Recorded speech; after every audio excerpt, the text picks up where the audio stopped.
This is Hemant. And Jessica. And you're listening to the Friendly Atheist Podcast. If you like what you're listening to, please go to patreon.com/Friendly Atheist Podcast. Mm-hmm. How is your week going?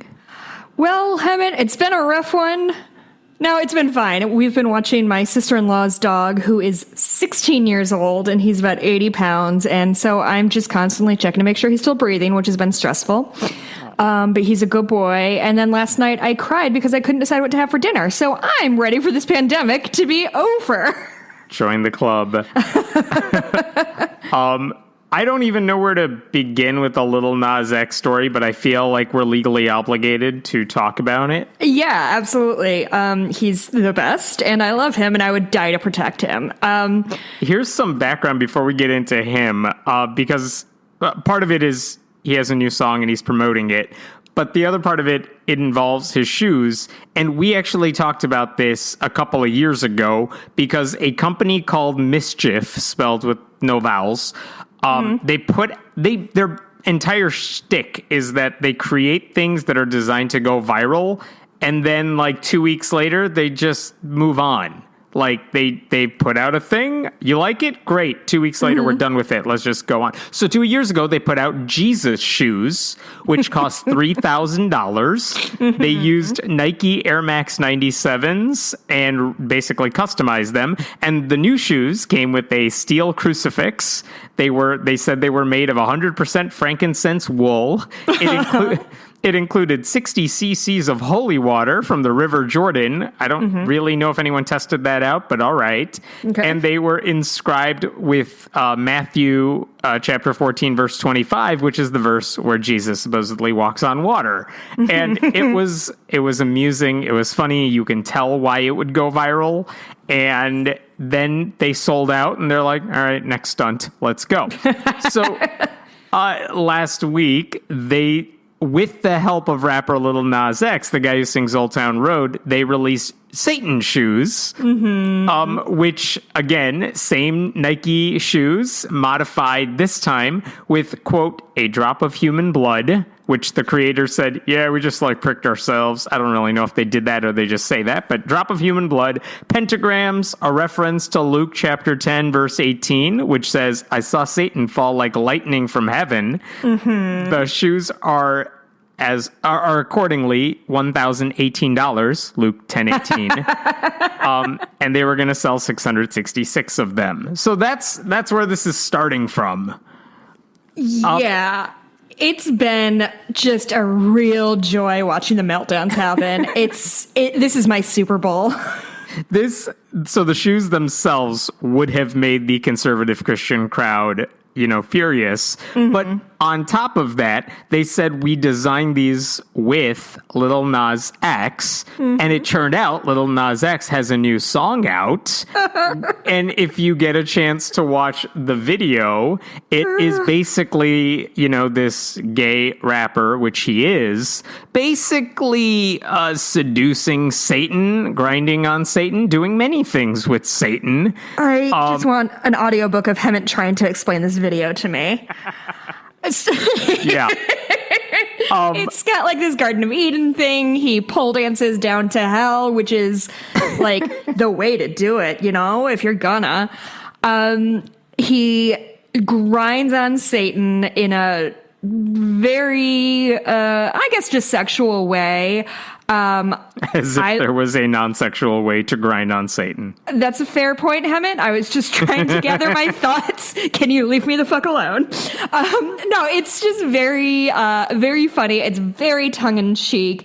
And not only has the reaction been exactly what you think it's going to be, Lil Nas X, his Twitter presence is glorious.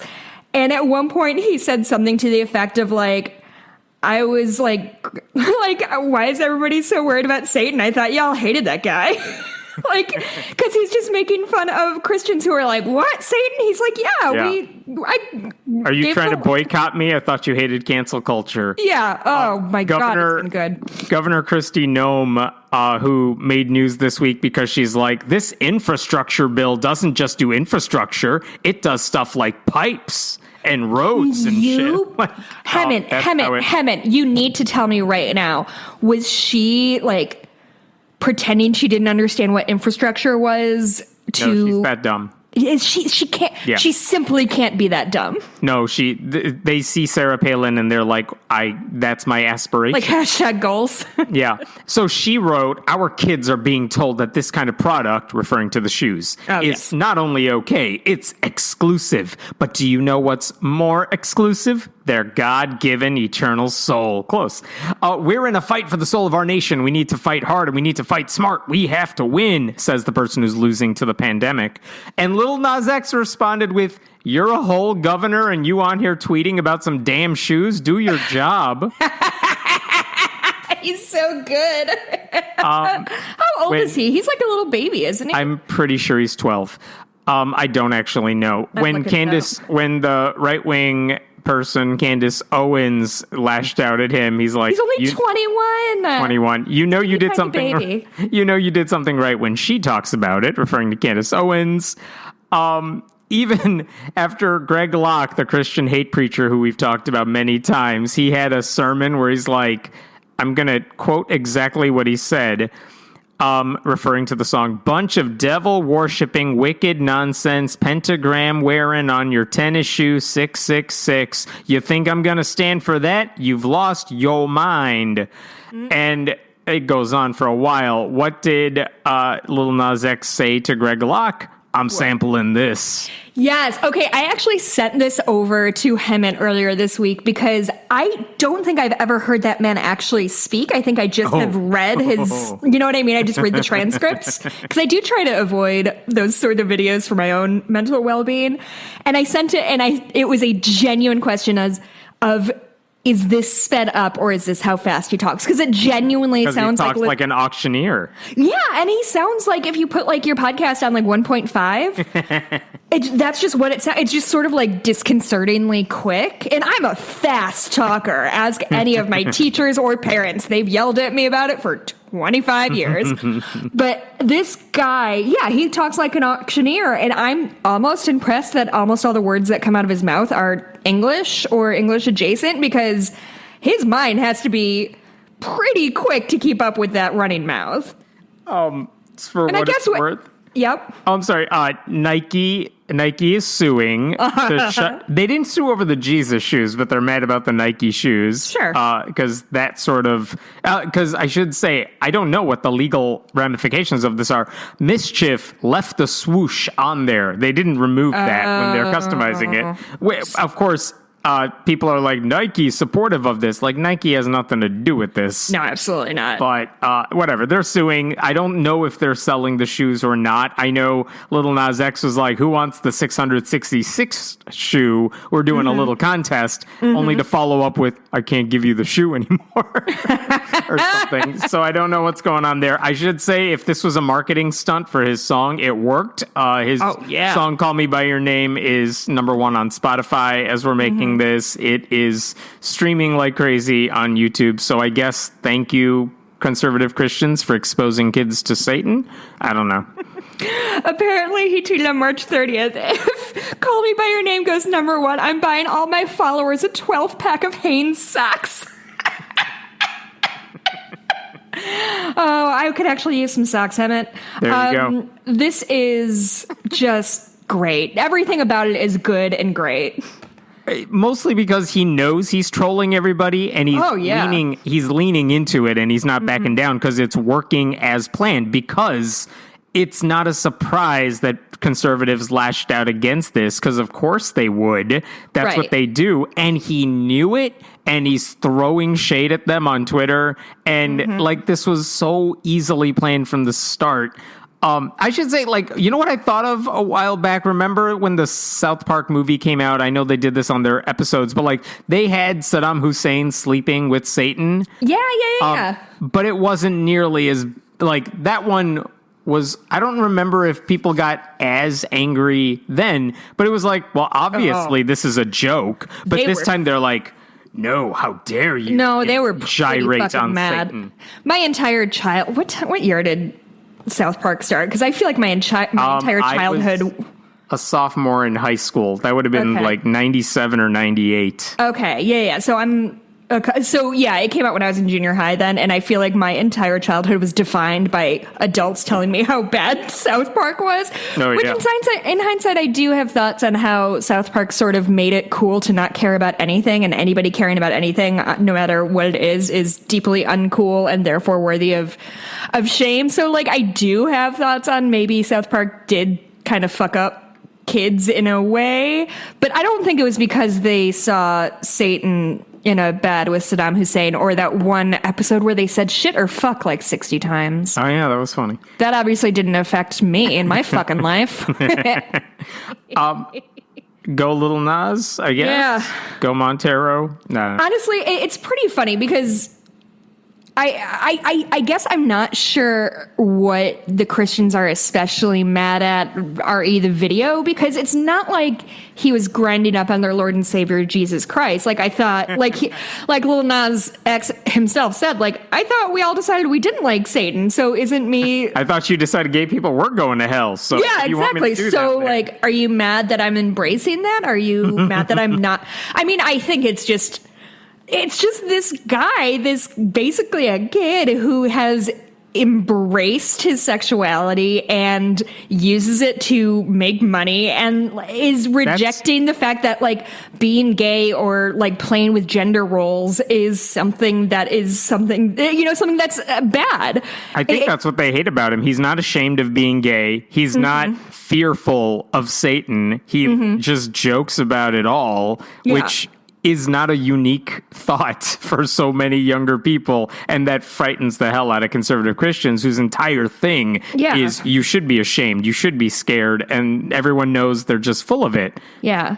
And I personally, like, I think it's so fun to see, like, people play with gender fluidity and what gender means to them. I think it's amazing, and I really and truly think that having, like, a young black man who's a rapper who is good at what he does and is extraordinarily popular, and then he came out as gay, all of a sudden, you know, young, like, queer kids of color have a role model they can look to who's not a punchline, who is, like, making extremely successful music, and I think he's won awards. I don't really pay attention, but, like, this is great. Like, this is all great news. I love this kid. I am going to support him by following him on Twitter, I guess. I don't know. I don't know what else in particular, because I cannot afford those shoes. I'm sorry. I do want them. Let's talk about this raffle that happened. Oh, wait, sorry. I have one more. I'm sorry. I have one more thing about this is, like, I saw a few places online of people being like, oh, this blood is being wasted by being put in shoes. And the irony is, like, oh my God. Well, okay, no. First of all, that is what we call concern trolling in the business. But second of all, the irony is that as a gay man, Lil Nas X can't donate blood to the American Red Cross. So, like, if he made a full statement and said, oh, that would be such a good art piece of, like, just donating blood and then, like, using it on stupid art projects and be like, I'm donating this blood and you won't take it, so I'm going to use it for something dumb and weird. I would love that, and maybe it would draw enough attention to the fact that the Red Cross still doesn't accept blood from gay men, and like, when I donate, I have to say that I have not had sex with a man who's ever had sex with another man, which is a lot. Which is weird because I feel like we've talked about this before, but in other countries, they have different rules about how they take blood and what the time you have to wait is. And some countries are like, no, we all check the blood anyway. Yeah, they always test the blood. So it's fine. But and they keep leaving me voicemails about how much they need my blood. And, like, there's an untapped population, bud. A drop of blood in a shoe, which I can't even verify. Like, it's homeopathic in a sense. Like, right, exactly. You don't know what it is. That's not the blood you need in the blood bank. But okay, let's talk about this raffle in Pennsylvania. This was not some huge news story, but I saw this and I was shocked by how far they went here. There's a church in Uniontown, Pennsylvania called Bethel Baptist Church. Bethel is a super conservative brand. Baptist is Baptist. And so I guess what they did at this church is they have a guy who comes in every year, and he's a guy who loves to shoot wild animals, wild game, rabbit, wild pigs, squirrel, raccoon. I'm vegetarian. I don't understand the difference or the enjoyment enjoyment people get out of this, but whatever. I'll hold off my judgment there. But he brags. I used to live in a community where hunting was very much a way of life, and I have no problem with, general hunting as they're doing it. I do have a problem with big game hunters, but that is another thing for another time. I don't have a moral opposition to hunting at all. Okay, so this guy's bragging about wild game, and I guess everyone who pays for a ticket will get served wild game at this church event. All right, whatever. Sure. And this guy does it every year.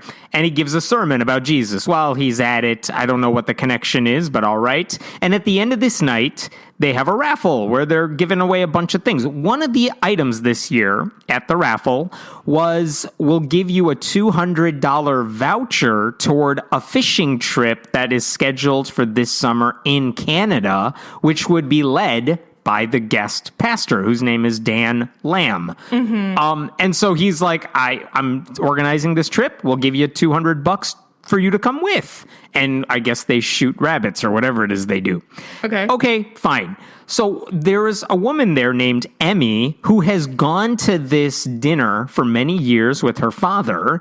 And so she's like, oh yeah, I would totally go on that trip. So she put in the $10 raffle ticket. She purchased a ticket or something to win that prize. And I guess the deal is like, you can go for the regular low budget raffle events, or you can put your ticket in the big hat for the fishing trip or whatever. So she's like, yeah, fuck it. I'll take my chances on the big trip. Let's do it. So they're giving away like 2 of these vouchers, I guess. So the pastor of the church reaches in the hat, and the first person who gets selected is some other woman. And everyone claps and claps, and then they say, sorry, woman, you're not eligible. Because you have lady parts. Then, yes, okay. I'll come back to that. Okay. The pastor immediately, this is according to what Emmy wrote on Facebook. Other woman wins. Pastor says to her, this is a man's trip, man's only trip. Sorry, ladies. So, first woman doesn't win it. Second name he pulls out of the hat, Emmy's. And so she's not eligible either. And so at home that night, she writes on Facebook how frustrated she is. She said, here's a quote from her Facebook post. I paid my $10 just like every man, but don't have the same privileges. I have hunted and fished with many men in my lifetime and have been treated with respect while in the field. Would this not be the same case if I attended the church fishing event? And so she was just kind of pissed off that she won the raffle fair and square. They said, sorry, we're not giving it to you. There's no lawsuit here. It's a church. It's not some, business. It's not legally binding. No.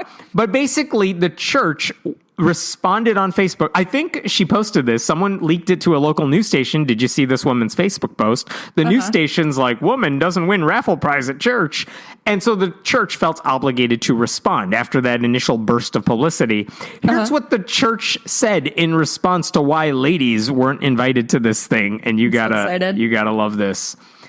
Living in the days of sexual scandals and accusations, many pastors, including myself, take the personal position that we will not put ourselves in a position that could bring about a false accusation and thus bring a multitude of problems. Hence, why he personally offered them the raffle for men only. It was a matter of personal standards and protection, and there was no intent of discrimination. Oh, well...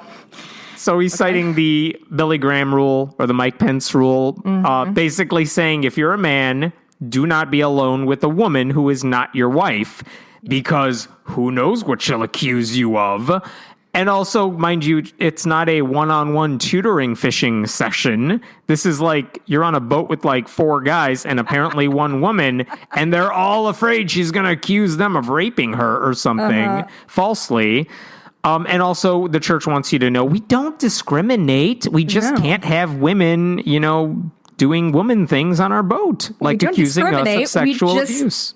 We don't discriminate. We just discriminate, Yeah. This is not part of the story, by the way, but during that sermon, it has nothing to do with the raffle, but here's a line from the pastor who delivered that sermon. He showed a picture of one of these fishing trips, and there was a black man holding like a fish next to the pastor, and he says, haha, you can't see him. He's a black man, so he hides in the shadows real easy. You know what I'm trying to say? Everyone laughs.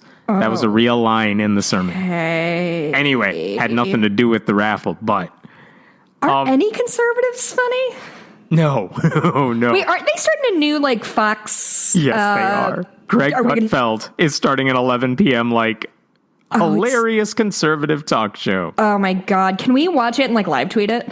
Dear, I watch enough Fox News during the day that I cannot watch their attempt at being funny when everything they do seriously is also funny. For that's reasons. Fair. But anyway, like, I was going back and forth over how bad do I feel for this woman. By the way, I should say, the church has now deleted that post from their church's Facebook page, the one where they said she's going to accuse everyone of rape. Sure. And the woman has deleted her post, which I will not take credit for, but I'm pretty sure that happened after I wrote about it. Whoops, doodle. Whoops. But here's what I can't understand. How bad should we feel for her not realizing that her church, like, doesn't like women or treats women like that? Because to me, I'm like, well, yeah, of course they wouldn't invite you on the trip. Why are you the only person surprised by this, by the fact that a Baptist church with the name Bethel happens to be sexist? Like, that's like a gay person saying, I went to my evangelical church. They said some really homophobic and transphobic stuff. I cannot believe it. It's like, well, yeah, that's what they do. Are you shocked by this? It's definitely the whole, the scorpion and the frog thing of, do you know that parable? I can't remember it. Oh, God damn it. Okay, essentially it's, I hope I got this right. A frog has to cross a stream and a scorpion says, hey, give me a ride. And the frog says, no, you'll sting me. And the scorpion is like, why would I sting you? If I sting you, we'll both drown. So it'll be fine. And so the frog agrees, starts swimming. It might not be a frog. Starts swimming across the river. And midway through, the scorpion stings him. And he's like, and as they're both drowning, he says, how come you stung me? He said, I'm a scorpion. That's what we do. Yeah. It's leopards ate my face. Right, exactly. Says the person who voted for the leopards ate my face party, whatever that joke is. No, you nailed it. Your comic timing is incredible. I'll be on Fox News soon. Anyway, I don't know if I should feel bad. Like, I feel bad that she went through that. I appreciate that she bared her soul on Facebook to say how frustrated she was. But also, I'm reading that and I'm like, well, yeah, that is what they do. They feel this way about women. I don't know why it took you this long to figure that out. I'm sorry you had to figure it out this way. But also, Yeah, I mean, that's kind of how I feel of, of course, like, this is what's going to happen. But also, people are very naive and they think that when men are discriminatory against women, it's not me, a woman. It is, you know what I mean? It's the harlots. Right, exactly. Like, it's not, I'm one of the good one type thing. And unfortunately, and this is really at the root of conservatism, unfortunately, people tend to not believe that discrimination happens until it happens to them personally, and only then, which is why, like, racism is such a problem in the country. It will be funny when, like, Georgia's voting, the Let's Stop Black People from Voting laws are going to stop some white people from voting, and I don't think none of those people seem to realize that the voter suppression laws will affect Republican voters too, and black people in Georgia, especially, as we saw during the Senate race, are really good at organizing and getting pissed off and voting. As much as that law should be, like, rescinded or overturned, like, they're also, Republicans will hopefully get payback for it. Yeah, I'm hoping so, because that's pretty bad. There was a little bit of interesting, maybe good news. Good is a question I'm debating, but there's a Gallup poll out this week that actually, they asked people, do you happen to be a member of a church, synagogue, or mosque? And the answer in 2020, based the latest numbers we have, put it at 47%. First time we've ever seen it dip below 50. It's a trend line that has been getting steeper and downward. Looks like a hockey stick, like toward the end of it. It's getting lower and lower. And again, lower than 50% for the first time. And according to Gallup, they said the decline in church membership is primarily a function of the increasing number of Americans who express no religious preference. So, like, these people are not going to church, coinciding with more Americans are saying, I don't belong to any organized religion. Right. So interesting numbers. I should say, like, the Gallup doesn't get into why is this happening. Analyzing it isn't really their job. Their job is reporting on the numbers. But let me add a couple more numbers while we're at it. There was a decline in church membership every single demographic they slice this up into. For example, Republicans compared to a decade ago, there was a drop in 12% from 75% attended church 10 years ago to 65 now. They dropped 12%. Conservatives dropped 14%. People who are Catholic dropped 18%. I mean, you could do this for every demographic. It went down. And I should say, this is not because of COVID. This is a trend that just seems to be continuing. They wrote that while it's possible that part of the decline seen in 2020 was temporary and related to the coronavirus pandemic, continued decline in future decades seems inevitable. And here's where I got hesitant for a second. This is not, I don't think, because atheists are doing anything. It's not. It's the same reason. It's directly because of this podcast, and that's why we're retiring after this week. It's not just when we say the nuns are rising, that's not like they're joining atheist groups or anything. There's just people fed up with organized religion who are not suddenly losing faith in God necessarily. So, I mean, there's a number of things I could cite off the top of my head for reasons that you might see a decline in people going to church. The right-wing politicization of many prominent churches and entire denominations. And if you don't like Trump, then you don't want to be part of a church that has no qualms about supporting his agenda. The consistent bigotry against LGBTQ people from a lot of churches, not all, but a lot of them. The sex abuse scandals, not just in the Catholic Church, but the Baptist denomination, other ones. The treatment of women, like the raffle. The abundance of resources that are out there for people questioning their faith or leaving their faith. Yep. And I think the fact that more Americans know people who are not part of any organized religion and living their best life and realizing we're not monsters. Like when you know people who are not religious and they're all fine and you like them, it's like, oh, yeah, that doesn't seem bad. So yeah, and I think what's interesting is the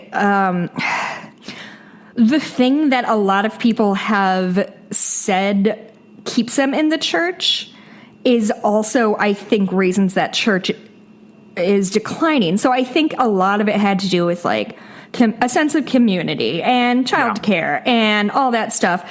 And the advent of the internet, you know what I mean? Obviously, it is easier to find community. It is easier to find community in ways that don't require you belonging to a church. Exactly. So if you have stayed at church because, habit or you like the people or whatever, eventually that kind of thing isn't going to stick. And if the religious aspect isn't keeping you coming week after week, then it seems a pretty logical thing to just be able to peel off. Yeah. I don't think we've plateaued yet. I don't think that number 47% is as low as it's going to get. It's going to keep going lower. And again, the more conservative religious people keep doing whatever it is they do, right? No matter what progressive Christians and progressive groups who are religious do, I think you're going to see them push more people out of any church community. Because again, why would you want to be a part of a group that does so many awful things? And there's no shortage of awful things that they do. Well, and what I'm curious to see, and sort of this number is coming in at an interesting time when we're seeing that fewer and fewer people are actually voting for conservatives, but they are still clinging to power.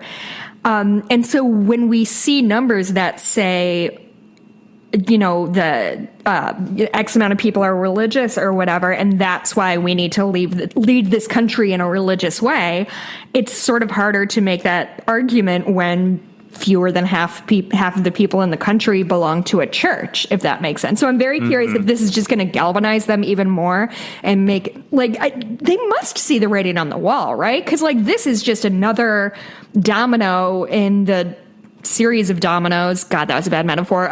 You know what's happening? Losing. I don't think that's happening because I think the Greg Locke churches, the ones that are hard right, Trump loving type of churches, I think they galvanize this community of radical right wing Christians and they bring them all in. And those churches are weirdly enough doing fine, as in they're growing larger because there are also those people going to go. It's the ones that are just like, they might have said we are catering to a larger group of people, but then they take this hard right turn. Those are the ones losing the moderates, the progressives, the churches that don't take any stance. Like, we don't see race, we don't talk about race, and just are unequipped to deal with these challenges. They're the ones losing it.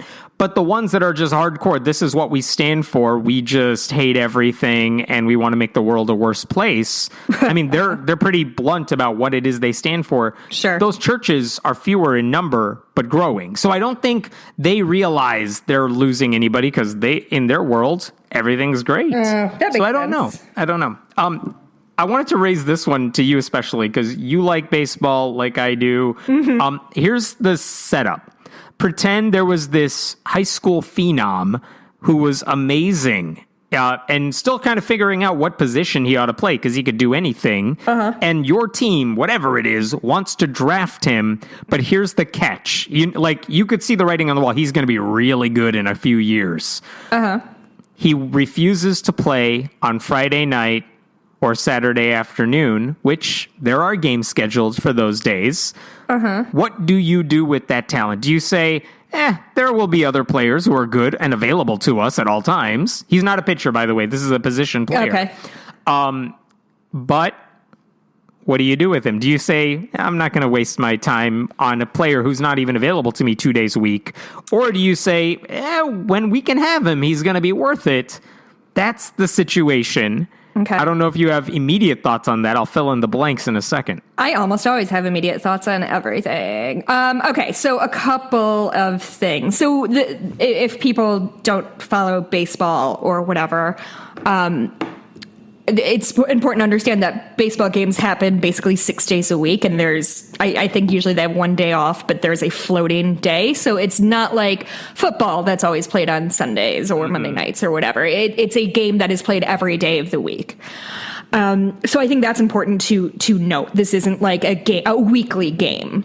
This is something that, for 5 months out of the year, they're playing every single day. So it's important to give that relevance. To me, and the way I kind of approach team sports, it's more problematic that a player is making demands like that I don't think are reasonable. I assume that it's going to be that he's religious in some way and you won't, whether it's Judaism, that he can't work on the Sabbath or whatever. That's exactly what it is. Okay. I would be more inclined to pass on this person because it kind of hamstrings you a little bit as a coach because, baseball is kind of a chess game because, like I said, you play 6 or 7 games a week. And so you need to give people breaks. And I think adding that into it of like, okay, so, we're only going to let them play 5 days a week. And then this guy is completely out for... And like, what happens when the fucking World Series happens or a playoff game or an especially important game happens and it falls on a Friday? Like, you losing your position player, whether it's, your first base. And like, those position players are generally pretty static. They tend to play their one position. There's journeymen, of course. But like, I am... Tell me if anything changes. I'll fill in some blanks here. Okay. So this kid basically... he is Orthodox Jewish. He's specifically Shomer Shabbat, which means he won't play baseball starting Friday evening, lasting through sunset on Saturday, because on the Sabbath, you're not supposed to do anything creative or anything like that. His name is Eli Kligman, E-L-I-E. So 25 hours where he's not going to do anything. And he said, I'm going to quote from a New York Times article about him because it's an interesting story. He said, even if a big league team were to offer Kligman a $10 million signing bonus with the promise that he'll be playing later this summer in front of 40,000 people, provided he agrees to play on the Sabbath, he insists he would stand firm in his conviction. No, Kligman said when asked if he could be enticed to break his religious obligations. That day of Shabbos is for God. I'm not going to change that. Okay, so what they're trying to do with him is they're training him to become a catcher because catchers don't play every single day. as opposed to a pitcher who's part of a rotation, you could have a catcher play a few games at a time and then take a longer break. You could theoretically schedule him off of those days. And you could make it so that if you make it professional, your days off could be set for those 2 days. Now, a couple things to keep in mind. Sandy Koufax, the famous pitcher, famously did not play in a World Series game that conflicted with the Sabbath. There was like a case a century ago where a player refused to play every week. Sandy Koufax was just a one day, I'm not going to pitch on this Sabbath day during the World Series. One game. There was a player a long time ago who was like, nope, every week I'm not going to play, but that's a long time ago, different situation, maybe. And again, here's a situation where the player himself is saying, this isn't religious discrimination. They're going to either take me or not take me because of, like, you all know where I stand on this already. And so, you know what? If you want me this badly, like, you're taking me with the understanding where I'm not going to play on those days. So it's up to the teams how they might handle that or not. And I should say, he's in high school. There are a lot of great players in high school who get to the college level where it's more intense, and they're not as good, or at least they're not as competitive as other college players. So who knows if he'll even be capable of a professional career. But if he is, that's something that teams will have to keep in mind. But this is not religious discrimination. No. This might be a case of, if you are good enough, and there's no shortage of really good players, like, you have to be a LeBron type player to have something like this baggage attached to you. That kind of demand as a rookie is I don't know. And like you said, like, how good do you have to be for your I'm not playing on 2 days to come back and hurt you? Because if you're really good, maybe they'll say, you know what, we'll deal with that. Yeah, and it's not, I don't have it if a ball club chooses to bring him on and decide that that's a risk they're willing to take, I have no problem with that. And I have no problem with him asking for that. Absolutely. Yeah. No matter what the reason. Like, if you are going to work somewhere professionally, you have every right to make, you know, the demands to make yourself happier and more comfortable. And if that is religious in nature, so be it. But Major League Baseball is a private organization. They're allowed to set their own rules on this stuff. This is not like a lawsuit in the making. This is just this guy knows he has baggage. I use that word loosely. And teams will have to decide. Now, one thing I also thought about is, we've talked about Chick-fil-A trying to get stores in airports. And airports can say yes or no because they want to make money. They don't really forget the politics of Chick-fil-A and its anti-gay founders. But if the game is we want to make money, Chick-fil-A famously will not open on Sundays. But so you might think, well, if you're an airport, Sunday's a busy day. You're not going to want Chick-fil-A because they're not going to make you money on a Sunday. Right. But as people have said, one airport administrator in an article from a few years ago said, they make the revenue in 6 days that some of our units don't make in 7. And so the fact that Chick-fil-A is going to be closed on Sunday isn't a deal breaker because they make more money than other restaurants that are open 7 days. So, like, if it's only financial here, or if you're only looking for a good baseball player who can contribute to the team when he's playing, maybe the baggage isn't that big of a deal. But I do think, like, if you're just as good as other good players, I don't know why they would take a chance on this. If he's better and he turns out to be as good as they might predict him to be, then this may be an interesting thing to think about years down the line. Yeah, I'm curious to see how that plays out. Yeah.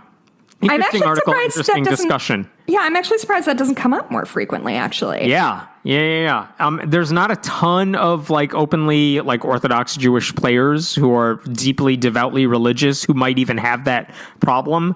But yeah, it's surprising that they haven't seen that many more conflicts about this thing. I should say there is a difference between, let's say, because we've seen stories about this, high school or college athletes who say, I'm not going to play on this day, and they ask for accommodations, and sometimes they get them, sometimes they don't. I know in high school there are players who are like, I can't play on Friday night, but if there's a state tournament that's scheduled in advance, they can't change that necessarily. Sometimes they can, and they try to accommodate. Or you're a evangelical player who happens to be having to wrestle a girl because they let a girl wrestle because that's what they decided to do. And the boys are like, well, I refuse to do it. Good, then you forfeit. She wins. Like, that's your loss. I mean, there are different ways of handling all of this stuff.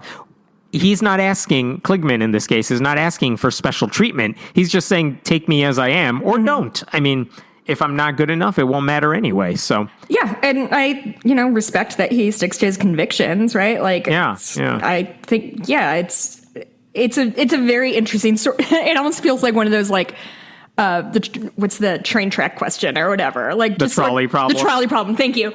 Just like it feels like a hypothetical like thing that just makes you think about morals and what's right and wrong. I don't know. I think that's. I'm curious. I hope we hear more and see what happens there. Yeah. All right. That seems like a good segue to this story. There is a private Christian school in Tennessee called Lee University. We don't really talk about them in terms of they did something scandalous. It's not that type of school. But recently, they invited someone to speak either at the school or virtually, I can't tell. But they invited basically a local, the head of Iowa's Center for Faith, Sexuality, and Gender. His name is Dr. Dr. Preston Sprinkle. That's his name. Yep. Nope. We're going to move on from that one. Okay. So they invited him to speak. Basically, he is a Christian who talks about the intersection of LGBTQ people, Christianity, their brand of Christianity, I should say. They figured he would be the right person to speak about faith and LGBTQ issues. So he gets there, and he actually gives, for all intents and purposes, a fine talk. I know we would cringe at it, but we're not the intended audience. But like, here's an example of what he said. He said, like, we have to treat LGBTQ people with respect. I mean, I know, this is him talking, like, I know a trans person who left the church feeling they were not welcome there, but because of love that person received from a pastor, the trans person returned to the church. And isn't that a good thing? And that's what we want. So part of me is like, that person's worth isn't dependent on whether they're part of your church, or whether they're sufficiently Christian. But again, I'm not the audience. But the school had a problem with that statement and some of the other stuff he said. What do you think their problem was with that story I just told you? It was probably pro-trans rights, and they're afraid of trans people.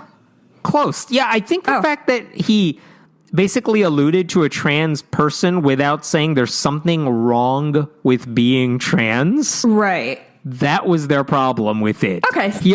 He never said being trans is a problem. Yeah, he didn't start with like, there's a trans person. Obviously, we all know that that's a horrible thing and the worst thing that anybody could ever do. But anyway, this trans person. He didn't say that. He never said same-sex marriage or sexual relationships between people of the same gender were sins. He talked about compassion, but never about how like LGBTQ people need to suffer for an eternal hellfire. So here's never that their version of compassion is just like saying you're going to hell. Like, what? This is me being kind. Yeah. And here's how bad it got. After he was done speaking, like a week or so later, the Church of God, which is the Pentecostal denomination with which Lee University is affiliated, they put out a press release basically condemning the talk. They said during his presentation, Dr. Sprinkle addressed sexual orientation and homosexuality in a manner that was contrary to Scripture, Church of God doctrine, and teachings. The beliefs and commitments of the Church of God are our non-negotiables and should be clearly taught based upon the authority of Scripture. Sounds like somebody should have vetted this dude, huh? It got so bad, the university's president sent out a letter to the school apologizing for inviting this guy. Oh, my God. I'm quoting from his letter. Further, recognizing that Dr. Sprinkle's articulation of repentance was somewhat ambiguous, I also affirm that Lee's position on repentance is that we have all sinned. Blah, blah, blah. Basically, he said when our invited chapel speakers miss the mark, we want to bring better clarity and understanding. And then during the next chapel service, he literally apologized to the students on stage. No! He said, if I claim to truly love you, and I know that what you're entering into, the choices you're making, are going to bring hurt and harm and damage to your life, but I don't warn you or tell you, I don't really love you. So that was a real thing that happened. That was a real roller coaster. I thought we were going to get a little hero out of this, like a pro-trans Christian guy. Yeah, I don't think Sprinkle has said anything publicly about this after the fact, or at least I haven't seen it. when the Chattanooga Times Free Press reported on this, they did say that a bunch of graduates of Lee University, and we go right back to the woman who didn't win the raffle, a bunch of alums of Lee University basically signed a petition saying they created a petition calling on Lee University's administration to recognize the danger posed to marginalized students. They're basically saying, how dare you act this way? And again, part of me is like, how do you not know what your school stands for or what the Church of God stands for? Like, they're bigots. You went to the school. Like, how are you surprised by this? It's like a Liberty University student saying, what? I didn't know my school could be anti-gay. Like, it's in the policy. Yeah. You signed it. It's a feature, not a bug. I get it. I understand what you're saying, and I don't think you're wrong. But I don't think there's anything wrong with fighting for justice within your community. I think that's something to be respected. I would feel better about that if they literally said, we know where we go. We know what Lee University stands for. We have since changed our minds, and we don't think you know what? This is a non-negotiable for us now. We don't like the way our former church or our current church treats LGBTQ. That would make me feel different, but they act like this is all news to them. The fact that their church is a bigoted institution and their college was a place where LGBTQ people were treated as people needing to be fixed. Sure. I'm surprised by that. I know, but also we as a society have progressed very quickly in the last few years in terms of like gay acceptance and trans rights and things like that. And obviously we have very, very, very, very, very far to go. But like 10 years ago, trans rights weren't something that we were necessarily really talking about because we were kind of ignorant as a society. Me and you. A lot of us weren't. I didn't know much about anything about. No, that's what I'm saying. People like us who would have thought of ourselves as progressives wouldn't have thought about it a lot. It wasn't on our radar. Obviously, there were activists who were thinking about it, talking about it. There are obviously trans people too. We were the ignorant ones, and hopefully we're better about it now. But you're right. So maybe they didn't know about that. But I don't know. Part of me still sees a letter like that, and it's like, well, they were like this against gay people too. Where were you then? You went to this school voluntarily, some of you at least. Sure. Yeah, I don't know. Listen, anybody fighting for accepting our trans siblings is good in my book. Yeah, like that is a little bit of like it says what it did on the tin, like it's doing the exact right thing for what it told you it was going to do, but like I respect, like the acceptance of gay marriage in the last 10 years has been like bananas. We haven't seen this sort of like sweeping change of a group in ever, probably. So like, I think people have become more progressive in the last 10 years and sort of assume everyone's shifted. Like, it's like every time a politician or something happens with like anti-abortion stuff, my mom, who's kind of politically neutral, is like, wait, why are we doing this? I thought we solved it. And I feel like that's sort of like what people are doing. I'm like, wait, we're still talking about gay rights? Like, I thought we all decided collectively that we were going to move forward because gay people are people and deserve rights. Like, that's to me what it feels like, of like, oh, you're still anti-gay? I thought we all just moved on. We finished you off a while ago. Yeah. We moved on to other. Nope. Yeah. Here's the flip side of that. Here's a happier story. Oh, good.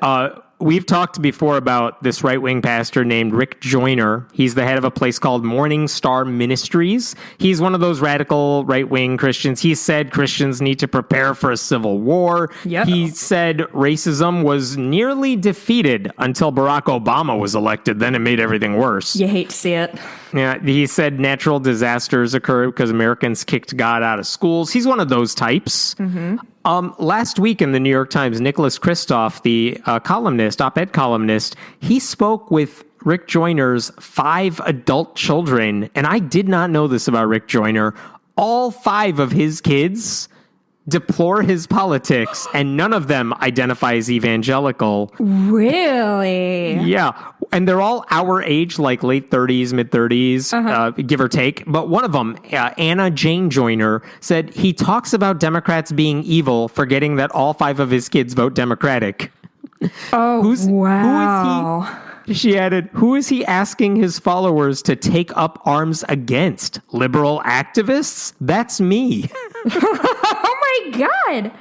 I love shit like this. I know. All of his kids basically had lines like that in the piece where they're just like, he's my dad. I love him. He's the person I call if things are not going well, but also he's batshit insane.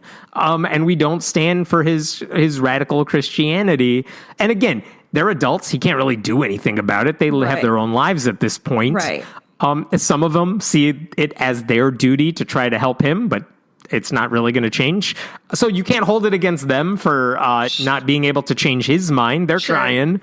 I also wanted to point out, we didn't talk about this before. We've also talked about preacher John Piper, who has said people who catch COVID do it because people catch COVID because God wanted to punish their sinful attitudes and actions. He said that last year. Did he get COVID? Said, I can't remember. I think he may have. I thought that's where this is going.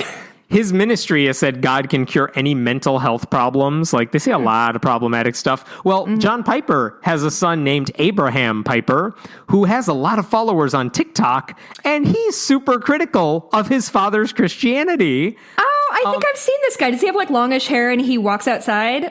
Yes, he does. Okay, yeah, I like this guy. He also says, like, he does a lot of riffing on the problems with Christian culture and things he learned that kind of brainwashed him growing up that he's now broken free from. But he's at Abraham Piper on TikTok if you're looking for his videos. They're wonderful. And it's kind of nice to see the kids of these radical right-wing people basically come to the position where they're actively working against whatever their parents are preaching, if not their parents themselves. It shows you there is hope on the other side. Here's the difference, I think, to me, between people like Abraham Piper and the kids of Rick Joyner, who acknowledge the problems with their parents' perspectives, and they're actively using their platforms, whatever they have, or whatever they've created. They weren't given any platform. Sure.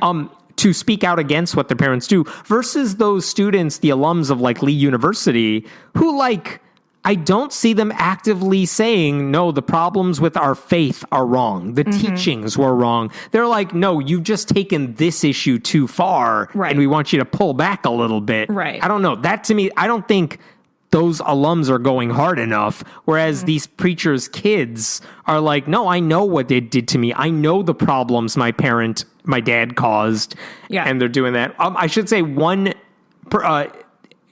Kristof in the Times did not put this in the article, but he did mention it in the comments to the piece.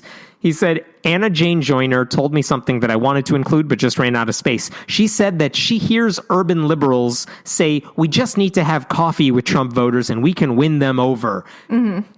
I've been doing that my whole life, and I haven't won my dad over, she said. I'm all for having a coffee with people one profoundly disagrees with, but I have no illusions about changing people's minds. Wow. And I think that's a really interesting point to make. Like, I always hear like right-wing people online like, debate me, AOC, you know? And it's like, a debate's not going to cut it. Sometimes there are people you just can't reason with. Right. And what I'm hearing this Joyner daughter say is, look, I've tried that. He is not capable of reasoning here. You're not going to win them over by talking sense into them. Sometimes you just have to cut your losses and move on.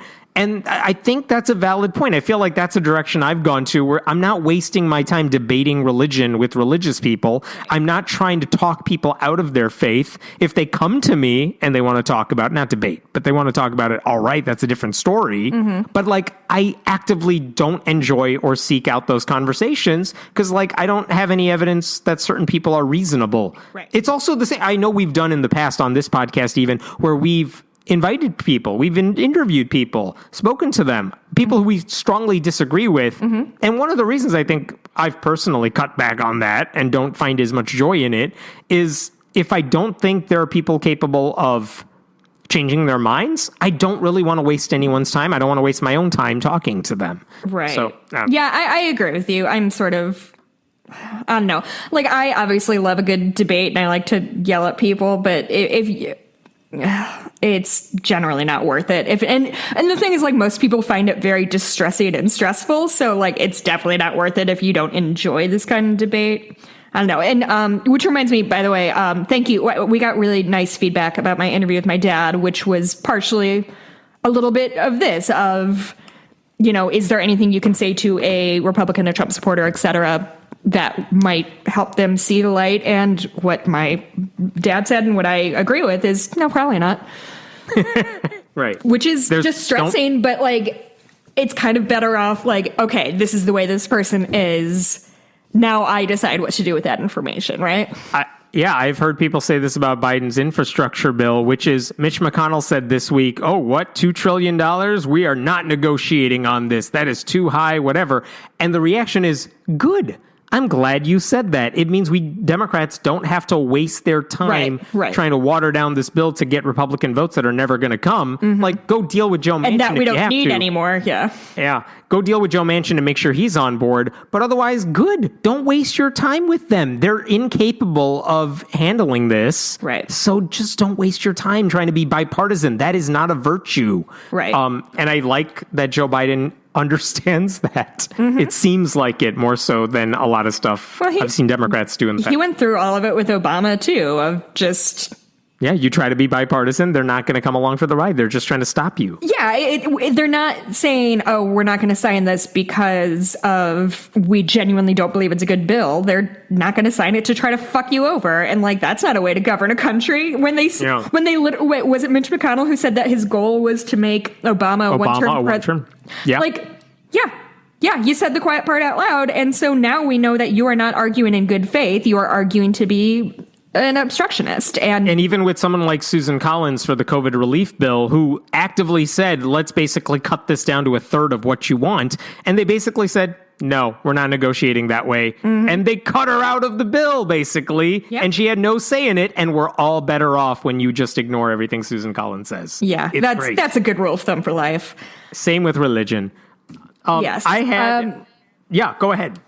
Okay, I wanted to talk about... So... Sometimes I have weird moments of hearing about people discuss their faith and like how important Catholicism was for them. And, I kind of get softened to the idea that like, listen, people draw strength from this. Maybe it's not all bad. And then I read a story and I'm reminded, the whole church, they're monsters, toe to tip. So in 2019, the National Suicide Hotline Designation Act was trying to be pushed through that would basically establish a suicide hotline. So people who are feeling lost and feeling like they might choose to end their life, they can call somebody and get help. In 2019, the U.S. Conference of Catholic Bishops stood against the creation. And why? Because it would include LGBTQ resources. So if a kid said... So their argument is we don't support this bill for a suicide hotline because it'll also help LGBTQ kids. That's the U.S. Conference of Catholic Bishops, a very conservative group of Catholic leaders. Apparently, this is not the first time they did this. They used the same logic to oppose the 2013 Violence Against Women Act, which would provide more funding to prosecuting cases of violence against women. They said, quote, all persons must be protected from violence, but codifying the classifications, quote, sexual orientation and, quote, gender identity as it's contained is problematic. The two classifications are unnecessary to establish the just protections due to all persons. They undermine them. Essentially, they're saying they don't believe in hate crimes. Mm-hmm. Or they don't want to support people who are victims of hate crimes because it would mean acknowledging the existence of trans people, supporting same-sex relationships, and those conservative bishops. Again, I know you alluded to this. There are people, about half the Catholic Church supports LGBTQ rights, and I wish they would leave the church. I know there are other reasons to stay in it that have nothing to do with that, but it would mean a lot more if the people who cared about that and saw that as a deal breaker acted on it and stopped giving money to the Catholic churches in their communities. But I'm not surprised. I think that reporting because that happened in 2019, but it came out this week from the National Catholic Register about another story. And it's like, wait, I'm sorry. Can you go back and explain how they oppose this again? Like, people didn't talk about it as much at the time, but it's getting more attention today. There is speaking of which, what's Biden's religion? He's Catholic. He is Catholic. Apparently, there's two things that came out in a survey this week. This is from the Pew Research Center. They asked people, what is Biden's religion, if without any prodding? And only 58% of Americans could answer that without any prodding, which is low, but also whatever. That sounds right. Okay. But they asked, is Biden... Do you think Joe Biden I want to make sure. How religious do you think Joe Biden is? Different question. Okay. How religious do you think Joe Biden is? 88% of Democrats said he was very religious or somewhat religious. Okay. I'm kind of baffled by the 9% of Democrats who said he's not too religious, which really? Okay. Yeah. But 36% of Republicans only said Joe Biden is very or somewhat religious. What? They don't think he's religious because even though he wears his religion on his sleeve and goes to mass every week and talks about his Catholicism all the time, well, he's not really like anti-gay and anti-abortion enough for them. Therefore, he's not really a true Catholic. Gross. By their minds. They also said, thinking about Biden and his views on abortion, do you think he should be allowed to receive communion in the Catholic Church? 87% of Democrats said yes. 44% of Republicans said yes, which, again, is weird because more than half of practicing U.S. Catholics support abortion rights. Right. Apparently, a giant batch, 55% of Republicans say none of these people deserve to get communion, which means they're not real Catholics either, in a sense. Boy. Which is just like, it baffles my mind that we know Biden is Catholic. He knows he's Catholic. He talks about it all the time. But there are people who refuse to acknowledge his Catholicism. It's one thing when they're like, but there's no way Obama's Christian.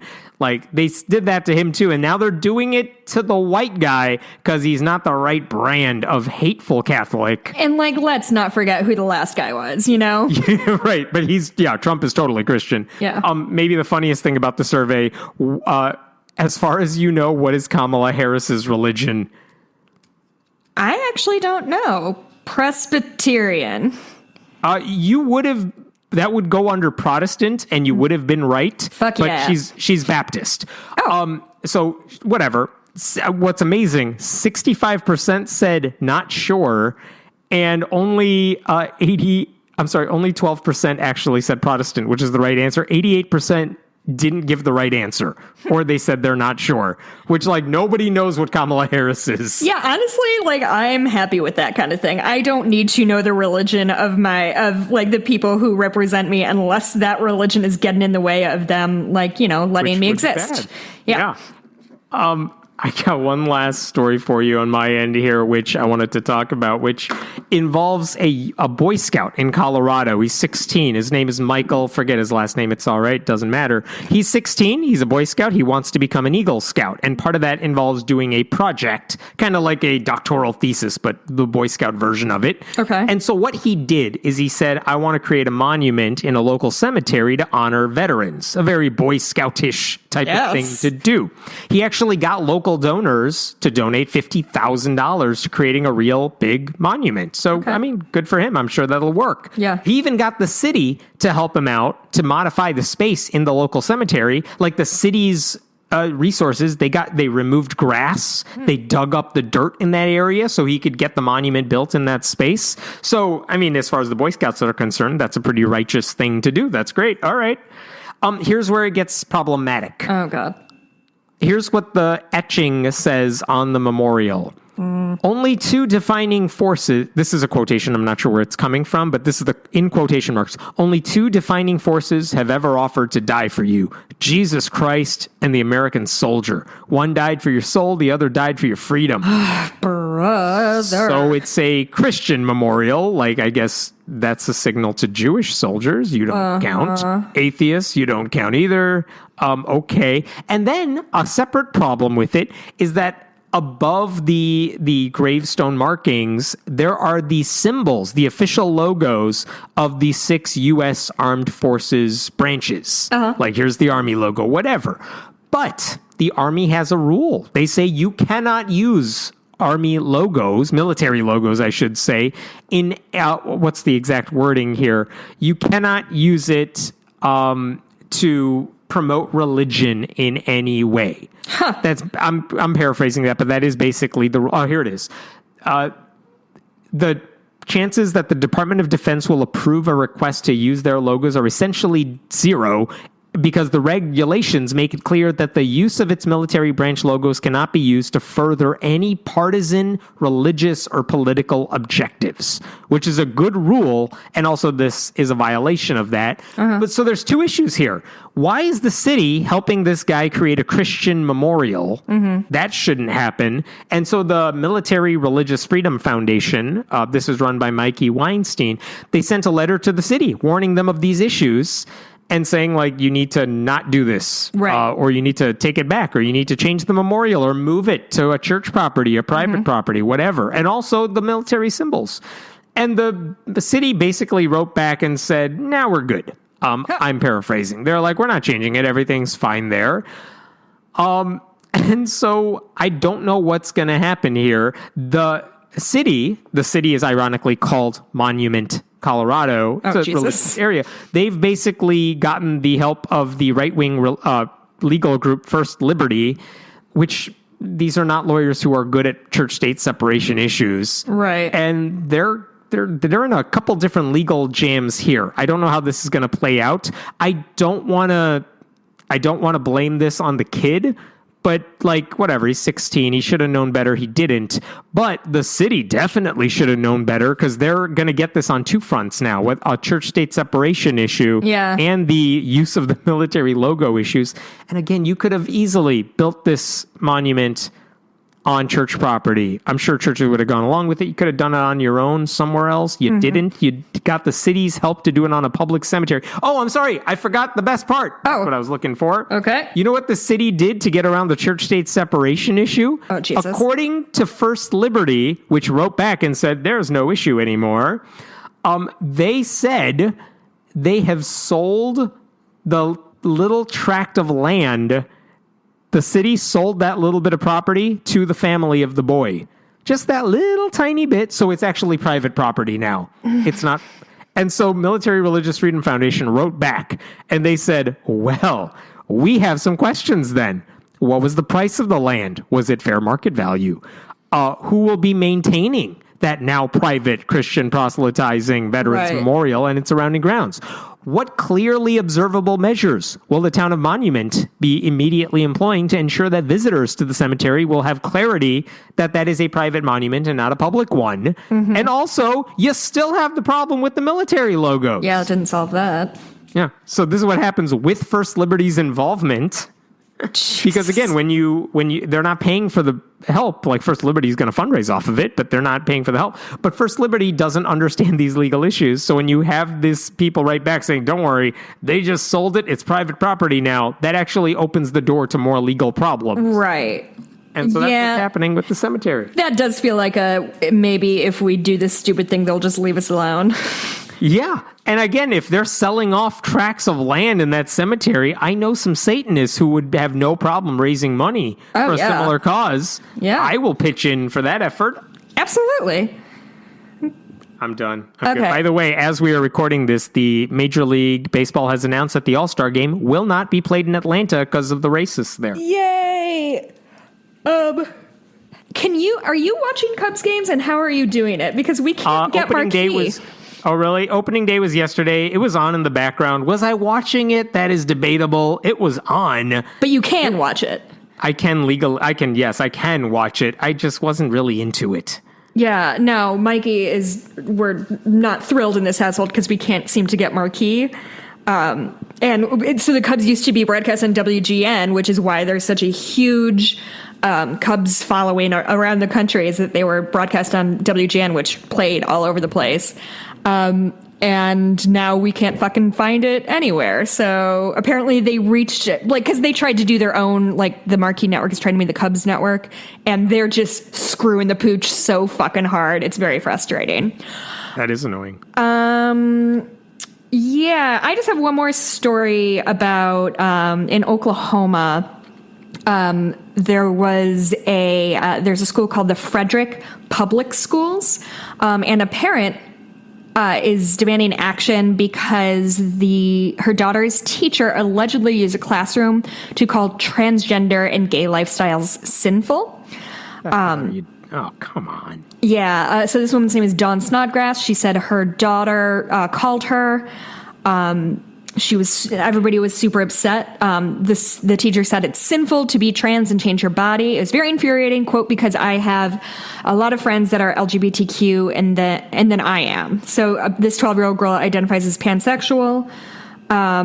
And so it's not great. And I wanted to bring it up because it's been a really, really, really, really, really shitty week for the trans community.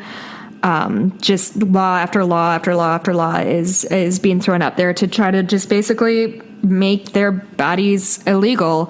And so we're thinking of you and doing our best to support y'all. And good for this child for calling out her teacher on that, making it a story. Yeah, it's been a rough one. It's been rough for trans rights. It's been rough for voting rights. It's all been bad, but that's okay. We're working on it, right? We're gonna get better? ? I don't know. I was just trying to be comforting, and I was just saying words because I'm very sad about everything. I think that's all I had to talk about. I wanted to bring something else up, but I can't remember, so who cares? Well, you can find me at Haven't Met on Twitter. You can go to friendlyatheist.com. So go to patreon.com/friendlyatheistpodcast to support the show. Mm-hmm. You can find me on Twitter at Jess Blumke. You can buy a cross stitch from me at on the Etsy shop, Bitches Get Stitch Done. And yeah, thank you for the kind words about my dad. Those were all very nice to read, and he was really basking in it. So